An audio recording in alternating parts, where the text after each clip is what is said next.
Assalamualaikum warahmatullahi wabarakatuh. Selamat siang pemirsa Nagari TV. Ketemu lagi di Ranah Talk bersama saya Am Khalid dan kita akan bahas banyak seputar keterbukaan informasi publik, dan sudah bersama saya di sini ada Ketua Komisi Informasi Sumatera Barat, Bapak Noval Wiska. Ya, saya bisa manggil Bapak atau manggil Abang sih. Jadi dimaklumi aja ya. Selamat siang, Bang. Selamat siang, Aam. Selamat siang pemirsa Nagari TV. Alhamdulillah, sudah lama tidak chit-chat dengan Bang Noval. Ya. Jadi Sudah 1 tahun ya? Sudah 1 tahun juga ya, Bang. Jadi kita pengen bahas banyak apa yang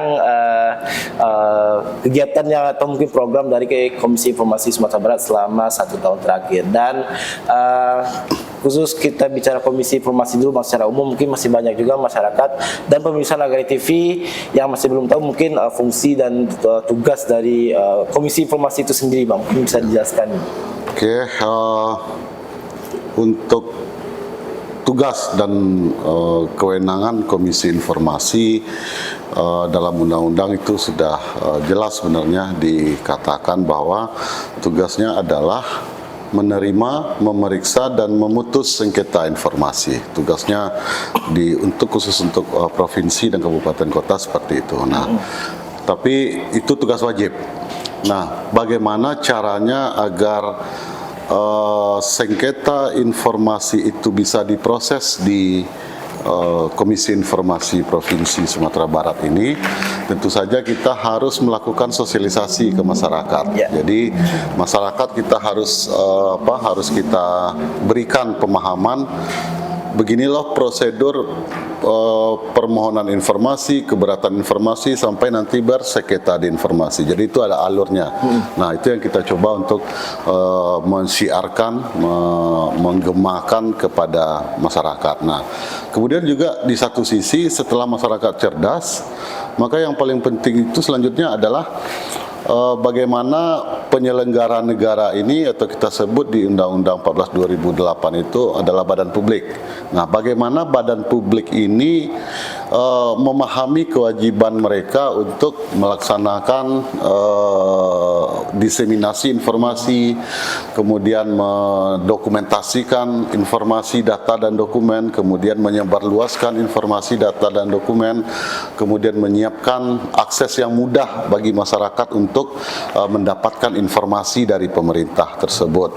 Kemudian juga bagaimana pemerintah memahami dan menyadari bahwa ada kewajiban mereka untuk merespon atau menjawab, baik menerima atau menolak permohonan informasi. Nah, ini yang kita coba terus edukasi kepada badan publik atau pemerintahan, karena bagaimanapun kita menyadari bahwa pemerintah belum sepenuhnya paham, birokrat belum sepenuhnya paham dengan alur permohonan informasi, keberatan informasi, dan penyelesaian sengketa informasi. Nah, jadi ada 3 hal sebenarnya yang kita lakukan, tugas rutin kita setiap tahun.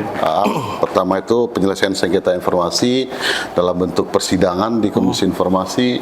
Kemudian yang kedua adalah sosialisasi kepada masyarakat. Kemudian ketiga, memberikan penyadaran kepada badan publik dalam bentuk, ada dalam bentuknya melaksanakan monitoring dan evaluasi keterbukaan informasi publik. Berarti ada tiga poin tadi ya, Bang. Ya. Nah, kita mungkin pengen tahu itu satu persatu itu ya, Bang. Nomor 1 tadi mungkin ibaratnya apa? Sengketa informasi yang mungkin diselesaikan atau mungkin dicoba dicari solusinya di Komisi Informasi gitu ya, Bang ya. Nah, mungkin untuk tahun ini mungkin bisa sedikit cerita nggak, Bang, apa aja sengketa informasi yang mungkin sedang dilakukan dalam beberapa bulan atau 1 tahun terakhir lah istilah gitu ya. Iya, tahun 2023 ini kita menyelesaikan sekitar 40 sengketa informasi. Ya, jadi yang memohonkan informasi itu, yang pertama itu ada dari orang per orang, pribadi orang, kemudian ada dari kelompok masyarakat, kemudian ada dari lembaga yang berbadan hukum, seperti yang banyak itu LSM. Jadi 3 itu yang memohonkan. Nah, yang dimohonkan itu bermacam-macam. Ada yang meminta warkah, ya kan, terkait dengan tanah wilayah. Ada yang meminta HGU, ada yang meminta ke Pemprov, ada yang meminta izin usaha, izin tambang, izin penggunaan lahan, izin hutan dan lain-lain. Kemudian juga ada yang meminta masalah keuangan, Oke. keuangan, laporan-laporan keuangan itu juga banyak yang meminta masyarakat atau kelompok masyarakat atau LSM yang meminta kepada badan publik. Nah, termohonnya itu juga bermacam-macam.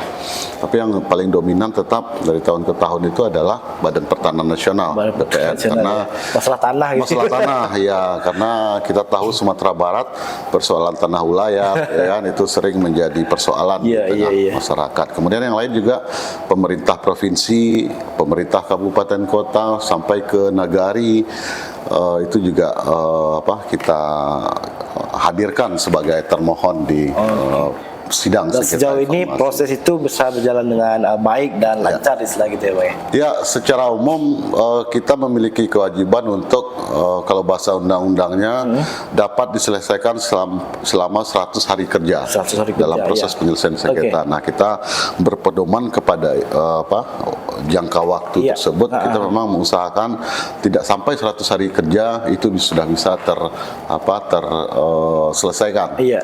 proses sengketa itu. Dan untuk penyelesaian sengketa ini sebenarnya di Komisi Informasi ada 2 pintu sebenarnya. Yang pertama itu mediasi. Ya. Jadi mediasi itu kita pertemukan pemohon dan termohon di ruang mediasi, kemudian kita coba untuk mencari win-win solutionnya sehingga didapati kesepakatan dan itu tidak berlanjut ke proses persidangan, pembuktian dan seterusnya. Ya, nah, kalau misalnya mediasi itu tidak tercapai, baru kita masuk ke sidang adjudikasi non litigasi. Ada proses pembuktian, jadi majelis hakim nanti menggali argumen-argumen hukum Ya. dari pemohon maupun termohon, kemudian berdasarkan itu kemudian baru majelis hakim membuat putusan. Ya, putusan. Nah, rata-rata putusan itu juga bervariasi. Ada yang memerintahkan kepada termohon untuk memberikan informasi secara keseluruhan, kemudian memerintahkan kepada termohon untuk memberikan sebagian informasi yang dimintakan oleh pemohon, atau juga memerintahkan kepada termohon untuk tidak memberikan informasi yang dimintakan oleh pemohon karena alasan-alasan argumen hukum tadi. Nah, itu kira-kira prosesnya seperti itu. Dan 40 menjelang akhir tahun ini, di Desember sampai akhir tahun ini masih ada sidang yang Masih ada sisa berlanjut ya, Pak ya? kita sampai Desember ini kita harus menyelesaikan ada tiga sidang lagi. ya, Bang. Tiga, tapi itu tinggal nanti pembacaan putusan saja. Oke, gitu. Jadi itu yang pertama, yang kedua ada sosialisasi. Ya. Sosialisasi artinya di berbagai kabupaten dan kota di Sumatera Barat sudah dilakukan oleh Komisi Informasi Sumatera Barat. Juga bisa diceritakan di 2023 ini menjelang akhir tahun ini gitu kan. Sosialisasi yang sudah dilakukan, apakah itu kepada orang per orang, ke badan, atau mungkin ke instansi-instansi sekolah segala macam, mungkin bisa diceritakan kepada Ya. pemirsa Nagari TV. Untuk sosialisasi ini memang kita menyasar banyak komponen. Nah, komponen itu terutama adalah potensi permohonan informasi itu ke masyarakat langsung. Jadi kita turun ke beberapa kali komisioner Komisi Informasi langsung ke nagari-nagari. Ke nagari-nagari. Langsung ke akar rumput, ke grassroots. Nah, kemudian juga yang kita sasar itu contohnya adalah mahasiswa. Jadi kita beberapa kali melakukan sosialisasi di kampus-kampus di Sumatera Barat. Kemudian juga terakhir kemarin kita juga menggelar sosialisasi temanya Baralek Gadang Keterbukaan Informasi Publik dengan pesertanya itu siswa dan guru sekota Payakumbuh. Sekota Payakumbuh ya. Jadi kita mengkombinasikan pentaseni siswa dengan sosialisasi kepada siswa terkait dengan keterbukaan informasi publik. Nah, jadi memang yang kita lakukan itu memang tidak selalu formal, artinya tidak selalu tatap muka seperti itu. Kita selalu mengkombin dengan hal-hal yang cocok disesuaikan dengan kondisi masyarakat atau dengan audiennya. Contoh mahasiswa ya lebih intelektualitas, akademisinya yang kita yang ke masyarakat misalnya ya memang langsung ke grassroots itu, dan kita mencoba memandu untuk benar-benar masyarakat paham dengan alur permohonan informasi, hak mereka terhadap informasi dan seterusnya. Kemudian juga untuk sosialisasi kita menggandeng kawan-kawan media yang tergabung dalam perkumpulan jurnalis keterbukaan informasi publik PJKIP ya. Jadi melalui teman-teman media itu menjadi corong bagi Komisi Informasi untuk mensosialisasikan tentang keterbukaan informasi publik ke khalayak luas. Nah, itu kira-kira yang kita lakukan di 2000. Jadi sosialisasi ke masyarakat, kepada sekolah ya Bang, anak-anak mahasiswa, suku nagari juga, dan dibantu disupport juga oleh rekan-rekan media untuk mensosialisasikan dan menyampaikan keterbukaan informasi publik. Nah, mungkin dari sosialisasi tadi itu Bang, gimana respon yang baik dari pelajar atau mungkin masyarakat secara umumnya, respon mereka setelah disosialisasikan tentang keterbukaan informasi publik ini seperti apa gitu? Ya, responnya memang mereka ada yang belum tahu dengan hak mereka untuk mendapatkan informasi kepada masyarakat. Artinya mereka belum paham, oh ternyata kalau pemerintah tidak memberikan informasi, kita berhak untuk meminta informasi itu ke pemerintah atau ke badan publik. Nah, contoh kecilnya misalnya di Nagari misalnya.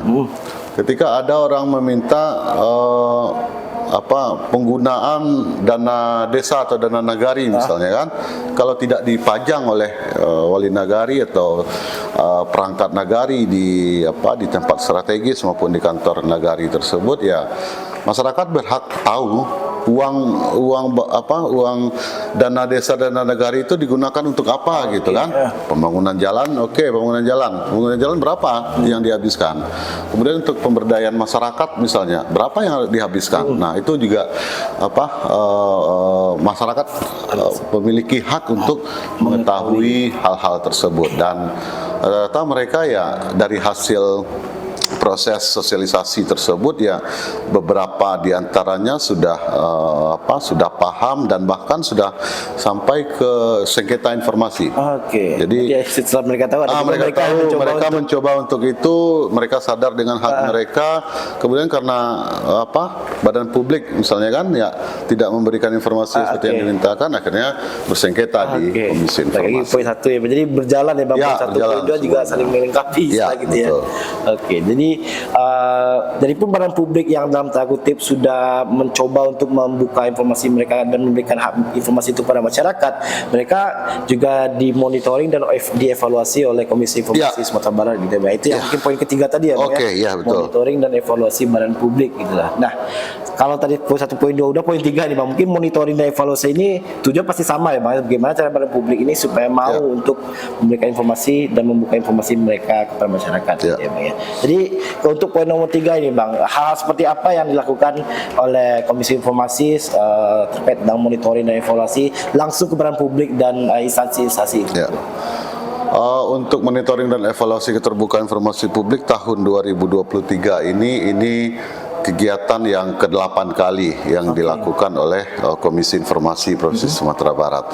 Jadi secara rutin setiap tahun kita melakukan kegiatan ini. Nah, monitoring dan evaluasi ini memang kata Am tadi tujuannya adalah bagaimana badan publik ini paham dengan kewajiban mereka, paham dengan kewajiban mereka untuk memberikan informasi kepada masyarakat, menyediakan informasi kepada masyarakat, kemudian juga menyusun informasi sesuai dengan regulasi yang ada. Nah, jadi sebenarnya badan publik tersebut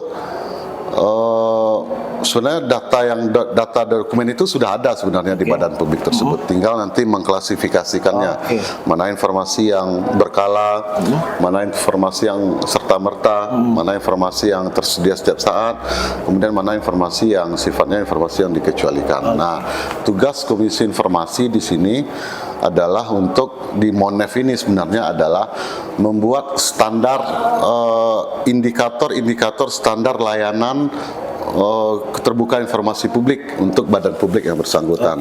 Jadi untuk Monef ini kita menyusun pertanyaan-pertanyaan dalam bentuk kuesioner, ya, untuk kuesioner, dan indikator-indikatornya itu kita turunkan dari Undang-Undang 14 2008, kemudian peraturan KI tentang standar layanan informasi publik, termasuk regulasi-regulasi yang mengatur mereka di badan publik. Misalnya untuk kategori KPU misalnya, kita rujukannya PKPU.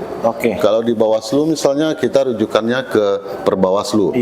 Kalau lembaga yudikatif misalnya kita rujuknya ke SK Ketua Mahkamah Agung. Nah, jadi kita menyesuaikan dengan peraturan internal mereka masing-masing. Nah, jadi standar layanan ini yang kita coba rumuskan, kemudian menjadi pertanyaan-pertanyaan, dan pertanyaan itu kemudian dijawab sendiri oleh mereka, oleh badan publik yang bersangkutan. Misalnya, apakah badan publik saudara memiliki website, misalnya kan? Nah, jawabannya ya. Kalau ya, apa buktinya? Harus ada data dukungnya. Kemudian misalnya, apakah badan publik saudara memiliki fasilitas layanan informasi publik, ada meja, ada kursi misalnya kan, kalau ada ya mana fotonya misalnya kan, atau mana dokumen pendukungnya. Kemudian apakah badan publik saudara sudah ramah, pelayanannya sudah ramah disabilitas atau belum misalnya kan, sudah ada belum fasilitas untuk disabilitas, kalau ada apa buktinya. Nah, seperti itu. Jadi kita membuat pertanyaan-pertanyaan itu saja. Nah, berdasarkan pertanyaan itu nanti kita mengharapkan badan publik mampu untuk memenuhi standar layanan minimal itu. Paling tidak ada panduan mereka untuk membuat layanan informasi publik mereka di badan publik masing-masing. Nah, itu yang jadi tugas kita adalah di Komisi Informasi sebenarnya menyeragamkan sebenarnya bahwa dalam layanan keterbukaan informasi publik ini loh standar yang harus dipenuhi 1, 2, 3 berdasarkan indikator-indikator tadi. Kira-kira seperti itu. Berarti di monitoring dan evaluasi pada badan publik berapa banyak yang dimonitoring dan evaluasi? Tahun ini kita ada melibatkan atau mengikutkan 426 badan publik 426 Barat, yang dimonitoring dan evaluasi gitu. Jadi mereka kita sebelum tahap awalnya kita melakukan BIMTEK kepada badan publik tersebut. Jadi BIMTEK terkait dengan pemahaman terkait dengan keterbukaan informasi publik, kemudian juga BIMTEK untuk pengisian kuesioner. Nah, itu yang kita lakukan. Nah, setelah itu selesai, selanjutnya badan publik tersebut mengisi kuesioner masing-masing. Jadi kita berikan kita memiliki aplikasi Monef di Komisi Informasi Sumatera Barat, kemudian itu yang mereka isi, kemudian mereka upload data dan dokumen pendukung sesuai dengan pertanyaan tadi. Kemudian setelah itu baru kita lakukan verifikasi. Ya, ada tim verifikator kita di Komisi Informasi melihat kesesuaian apakah betul tidak yang dijawab di kuesioner tersebut betul-betul ada tidak di websitenya atau data dukungnya ada nggak. Nah, itu yang kita cocokkan. Jadi langsung ke lokasi gitu ya, Pak? Bukan, jadi kita lebih banyak membongkar, misalnya kita membongkar websitenya. Kita masuk ke website badan publik masing-masing. Nah, itu yang untuk verifikasi kuesioner tadi. Nah, setelah itu selesai, kemudian kita membuat namanya passing grade untuk dilakukan visitasi. Jadi kita menetapkan nilai di atas 50 kita akan lakukan verifikasi faktual ke lapangan atau visitasi. Jadi tahun ini ada 130-an badan publik dari 426 tadi, 426 ada 130-an, 138 kalau tidak salah badan publik yang kita kunjungi se Sumatera Barat.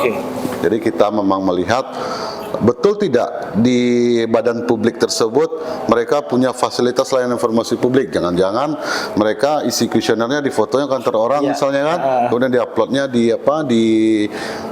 aplikasi Monef tadi muncul foto ternyata nggak ada gitu kan. Nah, kita melihat langsung ke badan publik tersebut betul-betul ada tidak yang dikirim di aplikasi tadi. Sekaligus, nah ini juga menjadi sarana bagi Komisi Informasi bertemu dengan pimpinan badan publik di 138 badan publik tersebut.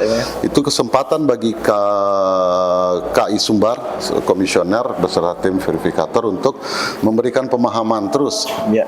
terkait dengan keterbukaan informasi publik. Itu salah satu caranya kita untuk mengedukasi badan publik untuk memaksimalkan pelayanan informasi publik. Nah, setelah itu baru nanti keluar nilai. Kemudian 3 tertinggi, Tiga tertinggi, ya, jadi kita ada 10 kategori dari 426 tadi. Oke. Kita Jadi, ada 10, kita bagi terbagi dalam 10 kategori, 10 ya, Pak, kategori. Oke. Ya, ada OPD, ada vertikal, instansi vertikal, ada pemerintah nagari, kabupaten kota, SMA, SMK MAN. Ya. Kemudian yang terbaru itu ada lembaga yudikatif, ada perguruan tinggi, ada BUMD dan BUMNAK. Ya. Dan ada 10 Ya. seterusnya yang kita KPU dan Bawaslu juga. termasuk, ya, Pak, KPU ya? dan Bawaslu. Nah, jadi di situ kita ambil 3 peringkat tertinggi dari nilai yang sudah dilakukan verifikasi faktual dan verifikasi kuesioner tadi. Kita ambil 3 tertinggi, kemudian selanjutnya mereka melakukan presentasi di depan panelis. Jadi kita untuk panelis ini kita melibatkan praktisi dan akademisi keterbukaan informasi publik di Sumatera Barat. Jadi tahun ini kita mengundang 6 orang Ya. panelis yang mendalami terkait dengan keterbukaan informasi publik bagi tadi. Nah, acara puncaknya baru kita lakukan anugerah keterbukaan informasi publik. Jadi di anugerah tersebut kita umumkan mana badan publik yang dikategorikan sebagai badan publik yang informatif. Jadi ada tahun ini 2023 ada 38 badan publik yang informatif. Kalau tahun lalu 22, jadi ada peningkatan. Ada peningkatan, ya, Pak, ya? Terus alhamdulillah di Sumbar setiap tahun pasti ada peningkatan terus. Nah, ini juga menjadi apresiasi di KI Sumbar kepada badan publik yang sudah yang sudah berkomitmen untuk melaksanakan mengimplementasikan keterbukaan informasi publik. Oke, jadi 10 kategori yang diberikan dari 426 tadi. Ya. Nah, 10 kategori, dan tadi sudah disebutkan juga sama Pak Nova bahwa itu hasilnya adalah mereka apakah informatif atau cukup informatif. Menuju informatif, juga cukup ada. informatif, kurang informatif, dan tidak informatif. Oke, ada 5 poin juga hasil dari hasil evaluasi tersebut. Oke, dan di anugerah keterbukaan informasi mereka diberikan, siapa yang informatif berarti diberikan apresiasi gitu ya, Pak, ya, dalam bentuk acara anugerah. Ya, jadi di anugerah ini kan sifatnya perayaan atau seremonial untuk mereka badan publik ini kita berikan apresiasi kepada memang yang badan publik yang terbaik. Jadi selain dari 38 badan publik informatif yang kita berikan penghargaan dalam bentuk sertifikat, kemudian yang tadi kita juga memberikan peringkat 1, 2, dan 3 untuk 10 kategori tadi. Nah, jadi masing-masingnya kita berikan piala dan piagam sebagai motivasi mereka untuk mempertahankan komitmen mereka terhadap keterbukaan informasi publik. Nah, selain itu juga kita memberikan penghargaan kepada orang, jadi ada personal, jadi namanya kita bungkus dalam bentuk achievement motivation person, atau kita menyebutnya juga dengan tokoh keterbukaan informasi publik. Jadi kita di Komisi Informasi melihat dalam 1 tahun terakhir siapa tokoh-tokoh yang secara pribadi memiliki integritas, profesionalitas, kapabilitas, kemudian juga kemauan, pemahaman, dan aksi-aksi terkait dengan yang mendukung keterbukaan informasi publik di Sumatera Barat. Jadi ada 10 orang yang kita pilih dan kita berikan penghargaan kepada mereka. Sekali lagi ini untuk memotivasi kepada seluruh komponen di Sumatera Barat. Ternyata ada yang menjadi motivator mereka dalam hal mendorong keterbukaan informasi publik di Sumatera Barat. Dan tahun ini yang tokoh itu Bang, achievement motivation person gitu ya? Berapa orang yang diberikan di tahun ini gitu? Tahun ini ada 10 orang. Ada 10 orang. 10 orang, beberapanya memang ada yang pertama Gubernur Sumatera Barat. Iya, Gubernur Sumatera Ya, Barat. kita Pak mengapresiasi Pak Mahyaldi, Buya Mahyaldi. Kemarin juga dapat dari komisi. Ya itu, Pusat, ya, Bang, ya? jadi itu salah satunya penghargaan. kenapa kita berikan, karena keberhasilan Buya Mahyaldi untuk mendorong Sumatera Barat OPD sehingga di Komisi Informasi Pusat Sumatera Barat kembali mendapatkan predikat informatif. Kemudian juga ada beberapa indikator seperti dashboard pembangunan Sumatera Barat yang dikembangkan oleh provinsi. Ini sebuah bentuk bagaimana transparansi yang dijalankan oleh pemerintah provinsi. Kemudian ada beberapa inovasi lain yang kita lihat untuk mendukung keterbukaan informasi publik. Kemudian juga ada beberapa tokoh lain seperti Bupati Tanah Datar yang memiliki komitmen, Pak Eka Putra memiliki komitmen dalam hal keterbukaan informasi publik. Kemudian juga ada tokoh-tokoh eksternal di luar pemerintahan. Kita berikan yang pertama kepada Pak Miko Kamal. Sebagai beliau selaku pembina Miko Kamal Center. Jadi kita berikan penghargaan karena kita melihat bagaimana aktivitas dan aksi Pak Miko Kamal ya, melalui Miko Kamal Center untuk mendorong transparansi, mendorong responsivitas pemerintah dalam hal pelayanan publik dan pelayanan keterbukaan informasi publik. Kemudian juga ke Direktur LBH Padang, Indira Suryani, yang juga getol mendorong pemerintah untuk terbuka, transparan dalam hal hukum, lingkungan hidup, kehutanan, pertambangan, dan lain-lain. Kemudian juga kepada Pak Bang Adrianus Wandi dalam bentuk apresiasi Komisi Informasi atas usaha dan perjuangan beliau untuk membumikan keterbukaan informasi publik dalam 10 tahun terakhir selama dia menjabat sebagai Komisi Informasi. Dan yang lain juga ada kita berikan ke kepala sekolah, kemudian juga ada kepala dinas Kominfo, kemudian juga ada ke Pak Sekda Pesisir Selatan, jadi ada kepala dinas Kominfo Padang Panjang tadi yang kita juga berikan karena inovasi yang dilakukan oleh Padang Panjang untuk mempertahankan pendidikan informatif. Termasuk juga Sekda Pesisir Selatan juga kita berikan itu sudah berhasil mempertahankan Pesisir Selatan sebagai kabupaten informatif selama 5 kali berturut-turut, 5 tahun Selatan itu ya, performnya. Dan satu lagi ada Bapak Pemizar ya, Bang ya? Iya, beliau ketua ketua Pengadilan Tinggi Agama Sumatera Barat. Dengan komitmen beliau akhirnya pengadilan agama, ada 19 pengadilan agama di Sumatera Barat saat ini kita masukkan, kita kelompokkan ke dalam satu kategori dan alhamdulillah pengadilan agama di Sumatera Barat benar-benar semangat untuk menerapkan keterbukaan informasi publik di pengadilan agama masing-masing. Dan itu memang tidak terlepas dari bagaimana Pak Pelmizar sebagai ketua PTA waktu itu untuk mendorong semuanya untuk terbuka, transparan, dan mengimplementasikan keterbukaan informasi publik. Jadi respon itu juga bagus ya, Bang ya? Betul. Jadi sebenarnya udah banyak juga badan publik yang aware akan hal ini gitu ya, Bang ya? Dan semoga dengan adanya penghargaan ini selain badan publik yang sudah mendapatkan apresiasi dari Komisi Informasi, juga mungkin mendorong badan-badan publik yang lain juga untuk aware akan keterbukaan informasi publik gitu ya, Bang ya. Jadi mungkin itu pemirsa dari TV kita dapat edukasi dari Badan Pom bahwa Komisi Informasi juga banyak melakukan sosialisasi, juga banyak juga menyelesaikan sekitar informasi ya, Bang ya. Dan mendorong badan-badan publik untuk terbuka akan informasi dan memberikan hak masyarakat akan informasi tersebut gitu lah.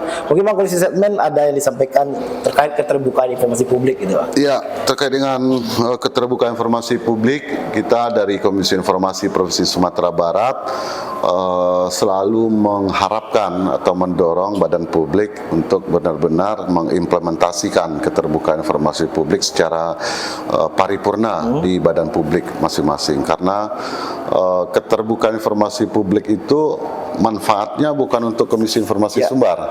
Jadi badan publik itu informatif, menuju informatif.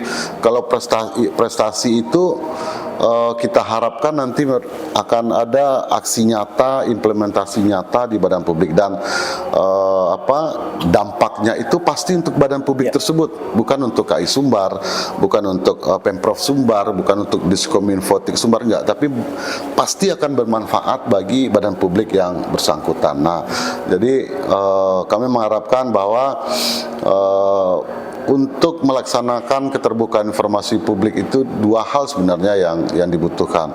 Yang pertama itu pemahaman, yang kedua itu kemauan. Nah, pemahaman tanpa kemauan itu nggak akan berjalan. Kemauan tanpa pemahaman itu akan kerasa kerusuk jadinya, ya kan? Dia mau nih, tapi nggak paham dengan regulasi, akhirnya pasti nggak jadi. Yang paling parah itu dia nggak mau dan dia nggak paham. Nah, itu yang paling parah itu, ya kan? Udah nggak mau, udah nggak paham, nggak mau lagi melaksanakan, ya kan? Nah, tapi yang paling baik itu adalah mulai dari pimpinan badan publik sampai ke staf pendukung sampai level di bawah. Ada satu kesepahaman bersama, ada kemauan bersama untuk melaksanakan keterbukaan informasi publik tersebut. Nah, ketika kesepahaman bersama, kemauan bersama ini sudah berjalan, maka insya Allah badan publik tersebut bisa melaksanakan, mengimplementasikan keterbukaan informasi publik tersebut. Oke, terima kasih lagi buat Bang Noval selaku Ketua Komisi Informasi Sumatera Barat. Terima kasih juga buat pemirsa Negeri TV yang sudah menyaksikan program Ranah Talk ini. Saya Am Khalid, Bang Noval dan tim yang bekerja pamit. Assalamualaikum warahmatullahi wabarakatuh. Selamat siang.